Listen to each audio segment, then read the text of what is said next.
आपण पाहत आहात महाराष्ट्र टुडे न्यूज।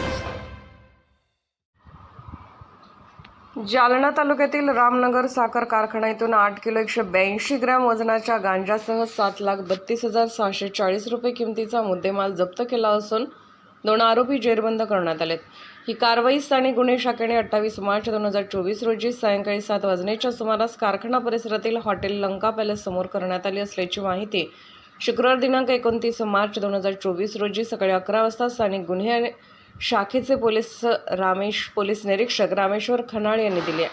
रामनगर साखर कारखाना येथे काही इसम एका स्विफ्ट डिझायर कारमध्ये गांजा घेऊन विक्री करण्यासाठी येणार असल्याची गुप्त माहिती स्थानिक गुन्हे शाखेच्या पथकाला मिळाली होती।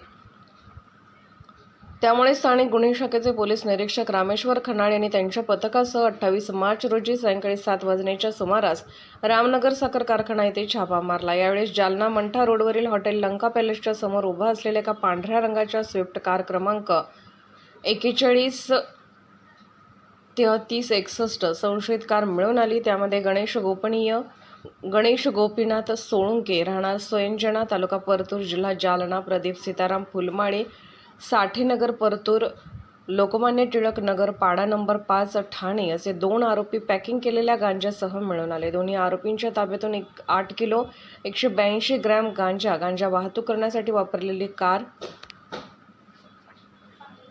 व मोबाईल असा एकूण 7,32,640 रुपये किमतीचा मुद्देमाल जप्त करण्यात आला आहे। पोलिसांनी एकूण 4 आरोपी विरुद्ध मौजपुरी पोलीस ठाण्यात गुन्हा दाखल केला। ही कारवाई पोलीस अधीक्षक अजय कुमार बन्सल, अप्पर पोलीस अधीक्षक आयुष नोपाणी यांच्या मार्गदर्शनाखाली स्थानिक गुन्हे शाखेचे पोलीस निरीक्षक रामेश्वर खनाळ यांच्या पथकाने केली आहे।